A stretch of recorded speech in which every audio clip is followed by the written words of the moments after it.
First, let the tension of the film collector adjust to lean.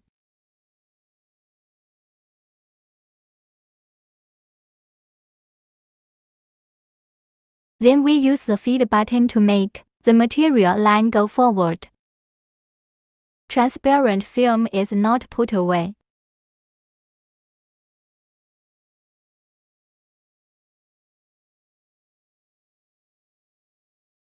We need to spin slowly. The pull of the film take up device. Transparencies are taken away and the head stops rotating.